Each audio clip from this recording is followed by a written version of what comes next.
again with this. Yeah, this podcast, we record it every week.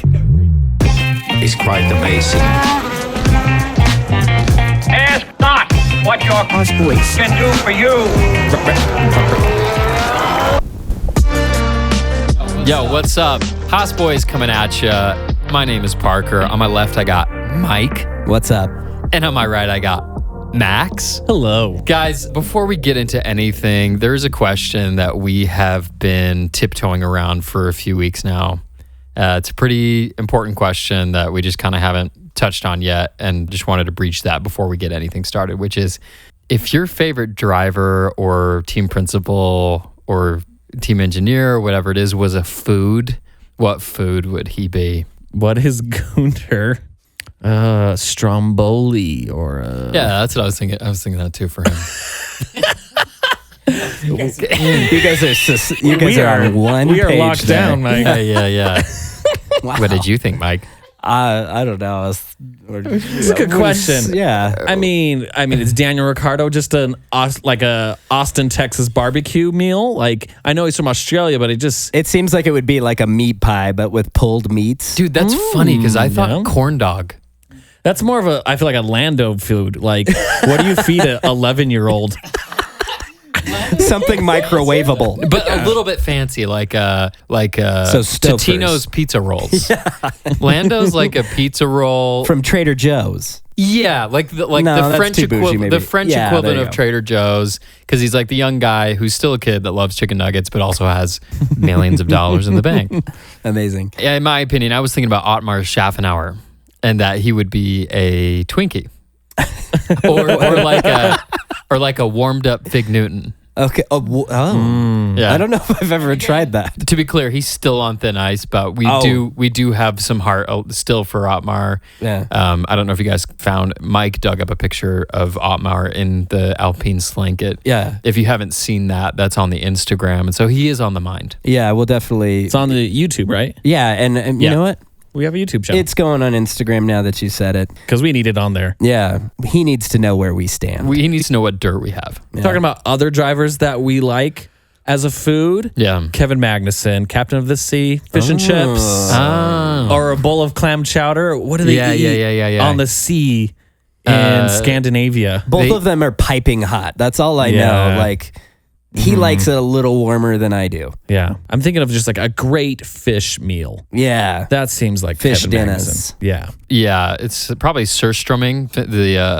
Is it the fermented fish The fermented in the can? fish. Yeah, because he's strong. You know, he's strong, and a little fishy. It's funny. It's so interesting to hear you guys' responses and just see that we're all totally on the same page Yeah. about Yeah, all these Constantly. foods. Amazing. Always amazing. Any last ones? You know, Mick. I feel like Mick would have to be. Mick is like a German pastry. Yeah, like a good one. Not one of those like A odd ones. Schwackencyber. The Schwackencyber. I just know like bratwurst, schnitzel, beer. Yeah. Yeah. What is Which their I don't think dessert? he's any of those. Yeah, but, no, but he's- somehow he's all of them all at the same time. But I like that he's like That's a his dad. pastry. He's a pastry. Give us a German pastry, Google. What's a schnitzel from the? Zalfire. Zalfenschneikenhasen. Oh, he's a Sprichkuchen. A Sprichkuchen. A Stollen. A Stollen. That's a little old school. I was gonna say. Strudel. He's a Strudel. He's a streusel. He's a streusel. is. We That's are perfect. all on the exact He's a little toaster strudel. same page. He's a little toaster Strudel. I like that though because I feel like he is slightly Americanized, or at least you know. Well, he's on an American Yeah, team. yeah. Yes. He's a Strudel that's made by a bakery Pillsbury. in LA that's owned by an American. Yeah, so he's a strudel. Man, I'm so glad to hear that we're all on the same page about this. I've been really kind of nervous about asking this question. And again, we've been kind of tiptoeing around this if you listen back to old episodes, but we haven't quite breached the subject. And so I'm glad that we could get into that and just kind of get past it. Yeah, I'm glad. Yeah, man, that feels good. Yeah, it does feel good. Just a weight off our shoulders. For those that aren't watching, we're all holding hands right now. Yeah. Now that we have that out of the way, let's jump into Imola. Yeah, Uh, that was a race. Imola. Yeah, we did have a race. It was a race, and it did happen, and it occurred this week. It did. Yeah, highlights. Daniel Ricciardo pushes off Carlos Sainz early on. Obviously, nobody's going to fault Daniel Ricciardo because we like him. Hey, I like Carlos. But what's great as well. about Daniel Ricciardo, afterwards, he was watching the replay and he was like, just crying, just weeping, like, just weeping and kissing a picture of Carlos and saying, "So sorry, Carlos." Well, kind of like he realized he was the one who kind of knocked him off, even though Carlos was like kind of going crazy, but it was rainy. And then he went to the Ferrari like house. Yeah, the hospitality unit. Yeah, he went to there and he like apologized to Carlos and stuff. Like, yeah, I love when drivers can claim that they were. Yeah, ownership is very respectable. Yeah, Like what he could have done is just say nothing for like the rest of the race, and then after he won the race, just hold a flag of his country and do a couple of victory laps. that would have been just as respectable. He could have done that, but he didn't. And ask how he was, like 10 or 12 laps later. Yeah, but he didn't. He went to the hospitality unit, which is really nice of him. Yeah, Sounds familiar. I think that something with Carlos and Daniel, I'm gonna pull up a parallel here, okay? Because I think that they're kind of parallel careers. Would you guys agree at this point? No, I think Carlos is just 2 steps ahead of Daniel. He is. Because Daniel keeps following Carlos. But, right. And interestingly enough, I think one thing that's been a struggle there is that Daniel was ahead of Carlos at Red Bull, which Carlos never reached. And so there's some very interesting parallels between these two drivers.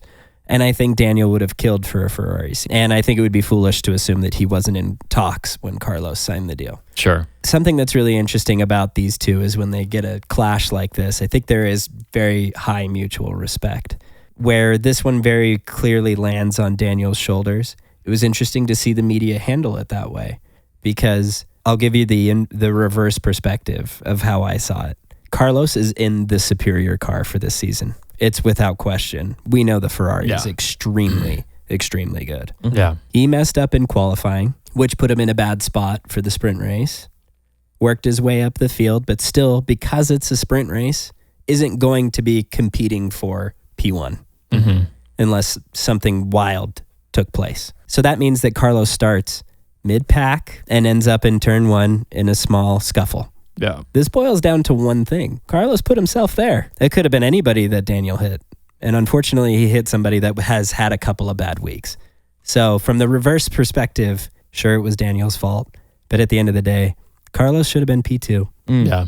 Yeah. Or P1. It's just the truth. It's the brutal truth. But I like both drivers. So, I mean, at the end of the day, I think I want both of them to succeed. I'd love to see Carlos pull himself out of this, but right now, Yeah, I think we all do. it's a bummer. We want to see him compete with Charles, so hopefully he does. Yeah. I mean, I think he can. Speaking of somebody who's been having a few bad weeks, let's talk about Lewis Hamilton versus George Russell. We've got George Russell, who has consistently been placing top 5 in the same car that Hamilton has been consistently placing Much lower. midfield or worse. Right.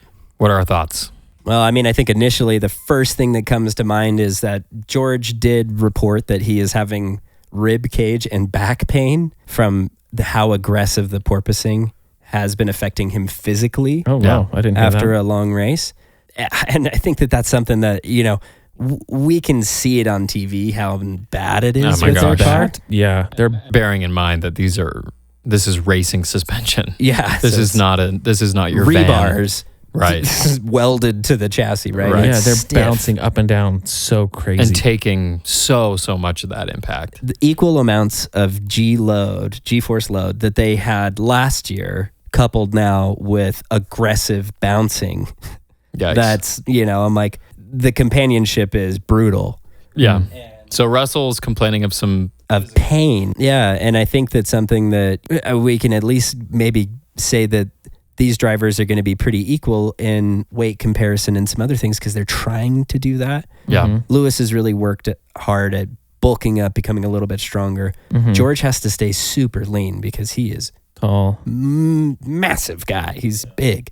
And so I'm curious if there is, for some reason, some advantage that's working in George's favor and something that's not working in Lewis's favor, where he's a little bit smaller guy, but more bulky. Yeah. And it's just, he can't focus. He's not getting the car braking at the same time. Something's working for George. Something's not working for Lewis. But in the coverage from Sky Sports, as we've mocked in the past, it doesn't seem to address the elephant in the room. which is that George is producing results. Right. I've heard nothing but the Mercedes car is garbage. Right. They need to go back to the drawing board. But George is top 5. Yeah. He's third in the championship. So what are we talking about? So what's missing here? Right. Something's super wrong. Right. And, again, Nico Rosberg, as we've talked about, addressed it and pretty bluntly said, Lewis is responsible for the results he's delivering right now. Right. Which seems to be a reality that a lot of press, including most obviously the Sky Sports commentators, who just seem to have everything to say except for, maybe Lewis is not quite the driver that we thought he was. Right. I don't think that they're ever going to question No, that'll never that, happen. There's a lot of money tied up in that. Well, it's the same Right. thing for people on Reddit who are just diehard Lewis fans and they can't wrap their minds around the fact that maybe like he's struggling right now. It's like they don't know what it's like to drive a car or win a championship or have the pressures of a race track or whatever. Right. Nico Rosberg does. He was Lewis's teammate. Right. He knows how a car works and how much it takes to drive a car. And that car. So maybe we should realize that like, oh, George is performing well in the car. Lewis isn't. Maybe we'll take the advice from a championship driver who has no stakes in the game to be like, something's wrong with Right. Lewis. Right. And something that was interesting that I've heard brought up is the transition of era and how previous world champion may not be adapting quite as quickly because the last car was so suited to his style. Yeah. Right. So, when we talk about Sebastian Vettel and we talk about his era where he dominated 4 seasons in a row, the car changed overnight to something that was a completely different animal. Yeah. By the time he was done winning titles. Right. And he went to drive for Ferrari, and that thing never stuck with him. It never really seemed to suit his style. Now, great champion drivers could drive anything. When we harken back to the 60s and 70s and Alain Prost and Senna and some of these guys, changing teams, still delivering championships. Yeah. So Cars were kind of more simpler. that's true. But some of them were super different. So I think there is an adaptation element that I'm curious to see if Lewis can overcome.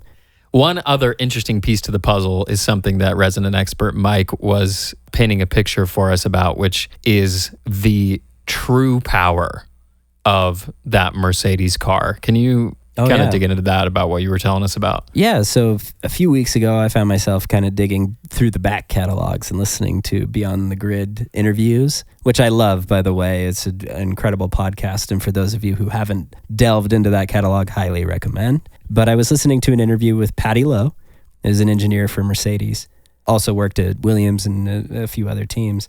Patty was explaining just how powerful the Mercedes power unit was, that Toto had explicitly asked him to not show how much of an advantage they had by leaving the engine turned down. And some of the F1 fans from the last decade will probably recognize terms like party mode, which was something that the FIA made illegal, which was that Mercedes did get caught turning the engines up only for qualifying.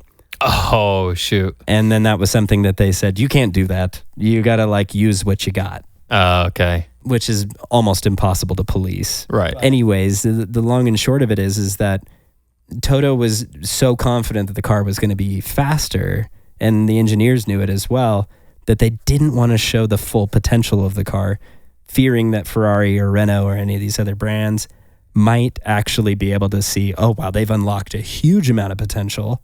We've got a long way to go. Yeah.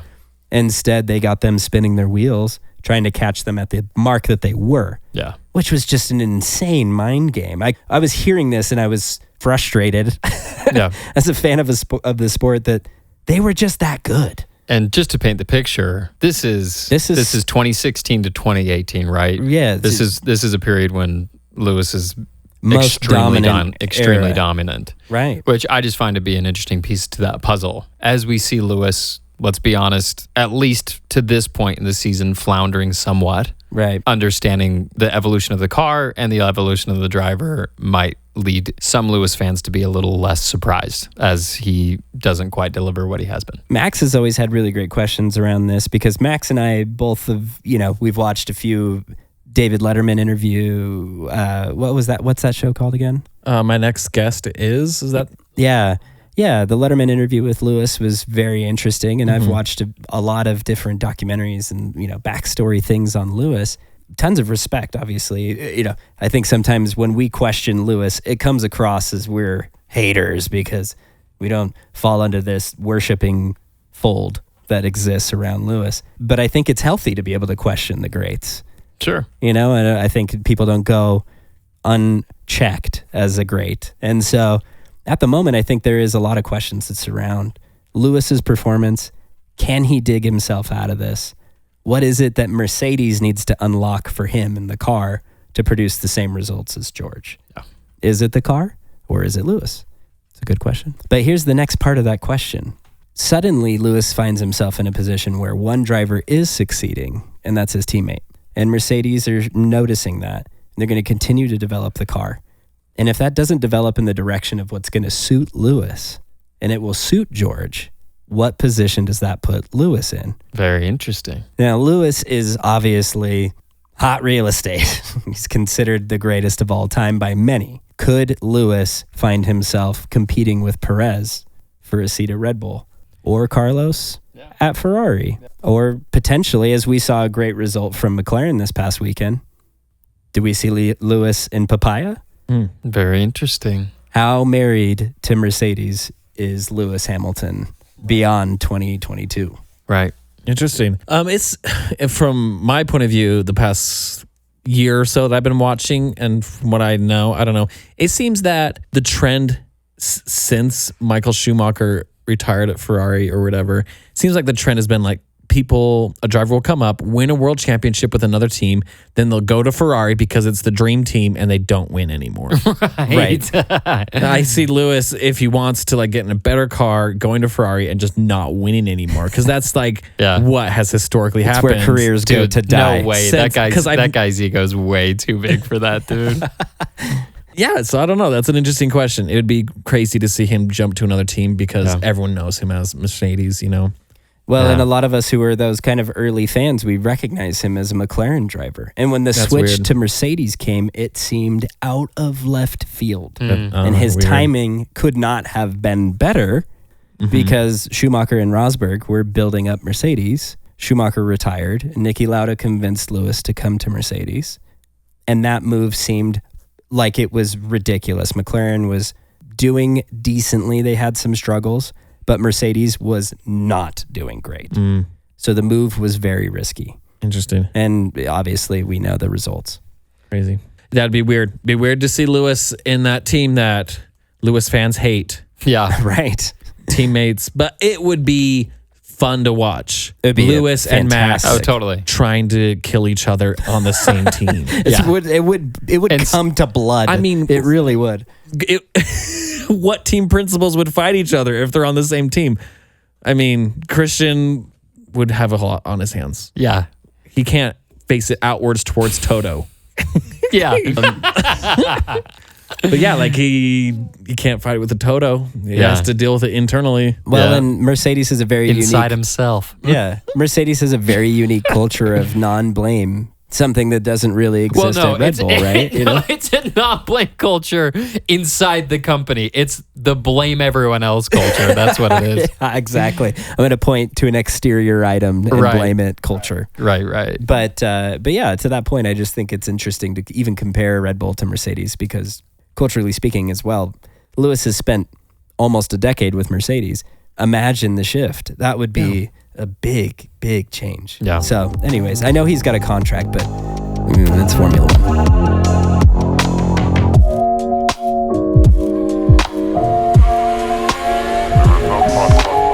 Haas America Racing. So at Imola, we've got K-Mac ending 10th. So we saw a great start from him. He was able to gain a bunch of positions, but just was not able to keep those positions.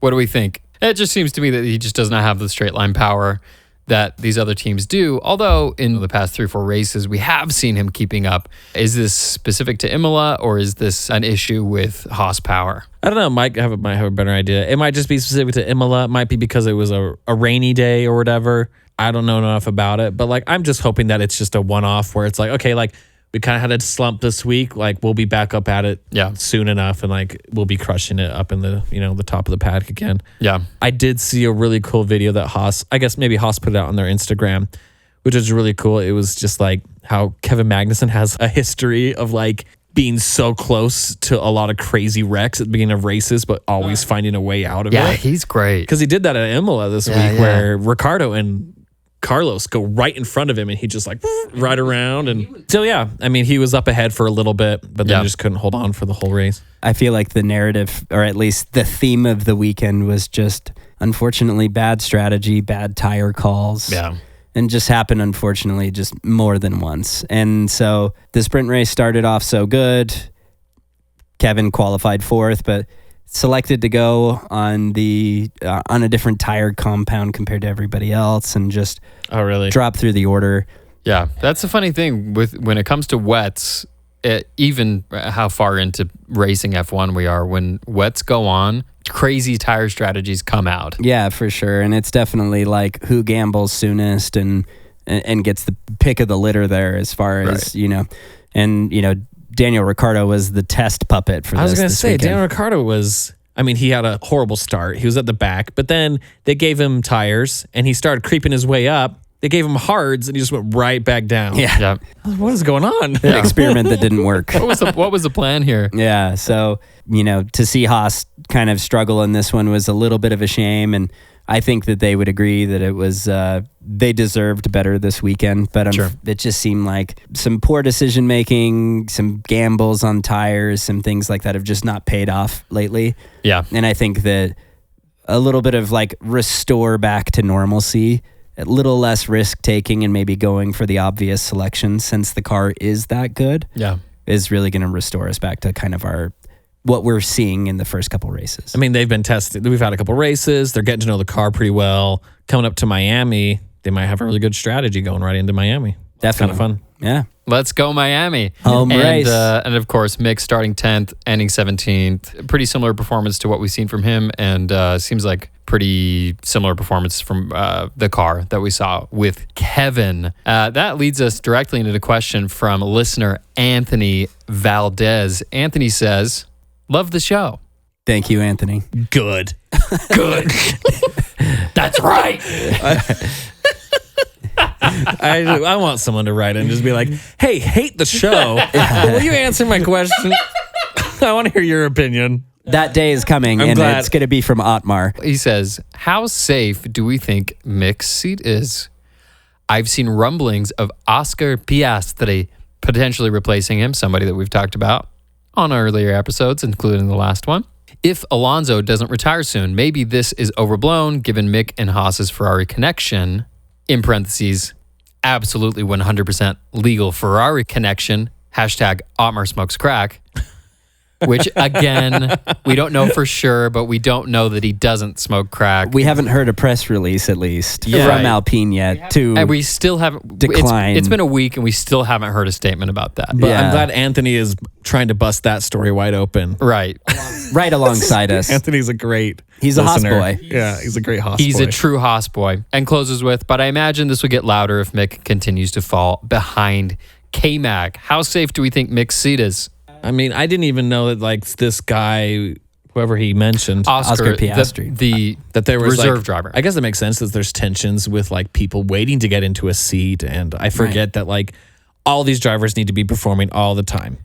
Yeah. And so You're never guaranteed anything, especially if you have year-over-year contract deals, which is part of what Bottas said in his Beyond the Grid podcast interview, was his Achilles heel at Mercedes, was that they never gave him more the than drinking. a 12-month. It was the drinking. Well, coffee. Yes, Coffee, yeah. But never more than a 12-month contract ever. So it was always one season.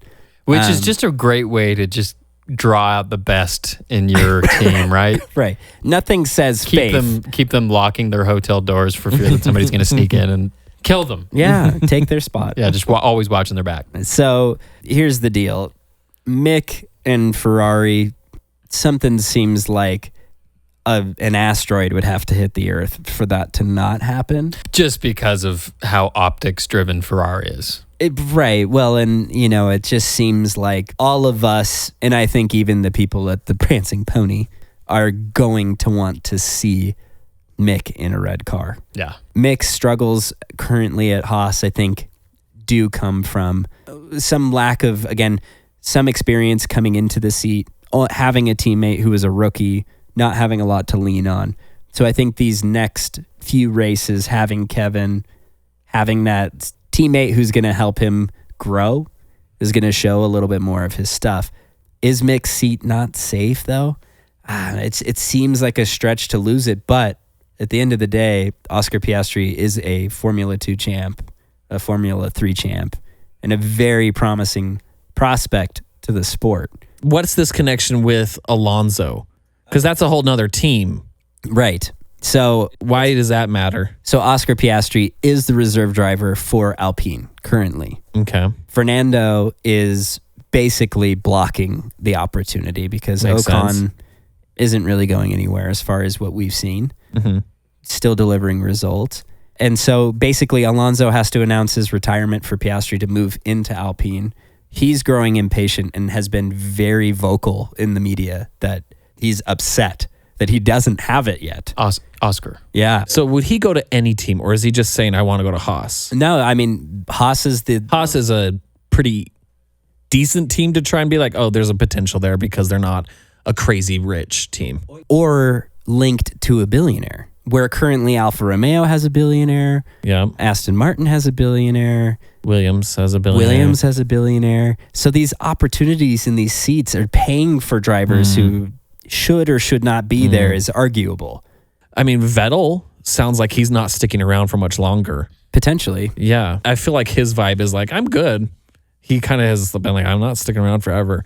He could go into Aston Martin then, this guy. Vettel's position right now is we'll see how 2022 goes, and then I'll make my decision based off of the progression of the team. Yeah. What are the chances that Vettel gets to the end of this year and he's like, let's give this one more fair shake. I'll go to a team that's been performing and give this a shot. There's a lot of factors at Aston right now that I think are in Vettel's way. He lost the team principal that hired him, and he's working directly with, Mike Crack, but also Lawrence Stroll. And whether or not he's loving being a part of the family business there is totally up to him. But, he's worked for two very different but very professional organizations that are highly accredited with a lot of success, and he saw success with both. So it's tricky to see where Vettel's future is, but definitely a seat that Piastri could go to if he vacated.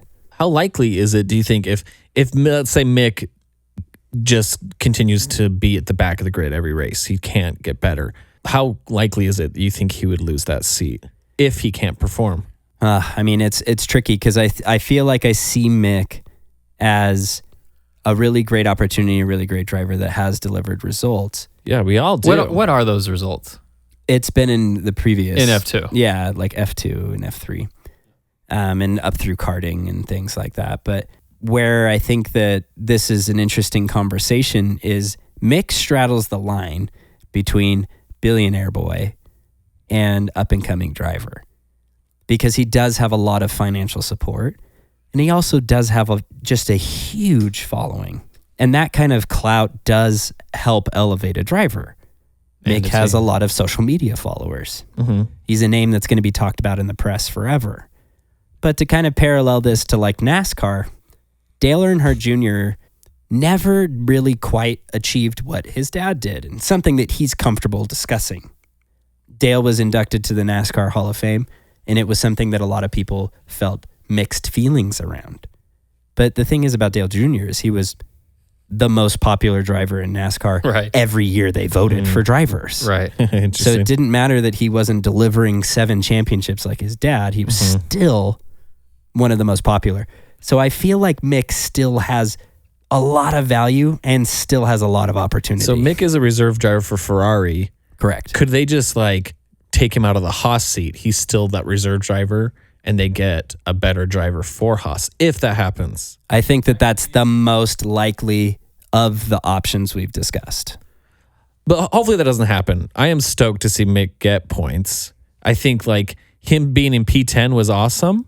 And like he just needed a better race to stay up there. Like he's this close. Yeah, he's so I get close. that sense too. He's super close. Yeah. And we've said this before. It was just an off race for everyone. Yeah, off race for everybody. And I think that to kind of parallel Carlos, to parallel some of these mental mind games that are happening in the grid, and we're seeing it, a lot of these drivers feel insecure. They feel that pressure that I need to deliver and I need to deliver now. I think that Mick right now is going through a little bit of that. It's just so much less public because we're so focused on Lewis and Carlos and these drivers that need to be delivering and they're not. Yeah. That we're not noticing that Mick is kind of like second season, kind of not getting his feet under him very well. I really think that he just needs one good result to turn it around. Maybe a Gasly, Albon Right. sort of moment for him in a team that's much more willing to develop somebody. Yeah, and respect that. Man, what if we saw that? What if we saw Mick sticking around with Haas and getting some wins and sticking around for some time? Yeah, I think it's definitely possible. Yeah, it'd be really cool. Thanks so much for the question, Anthony. We love getting questions from our listeners, huh, guys? Always. Oh, we just email love it. them, Instagram them. Instagram them, carrier pigeon them, Zoom them, snail mail them, telegraph them. Print them on the inside of a label of a snack. Any old snack, Haas Boys. Snacks are you eating? The fortune cookies? Yeah.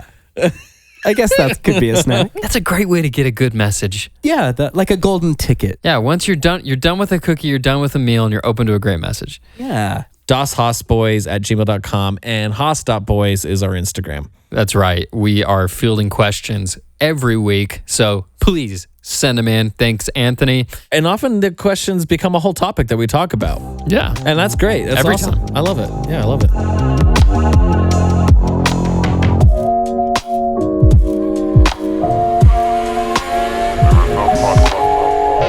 Miami coming up in 2 weeks.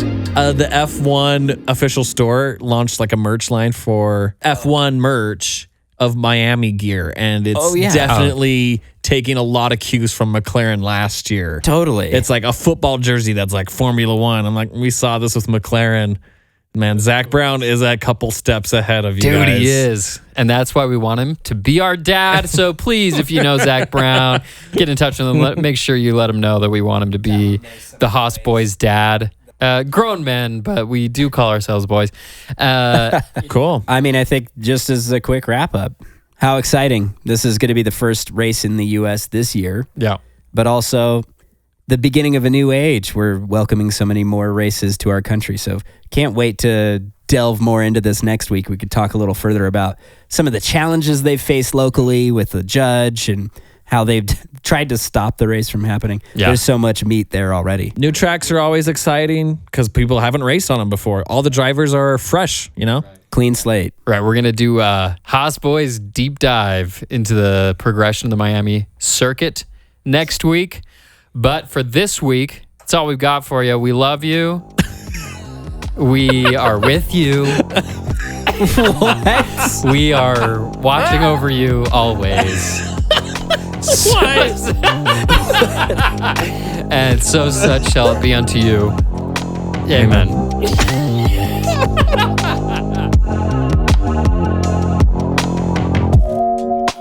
One small podcast for man.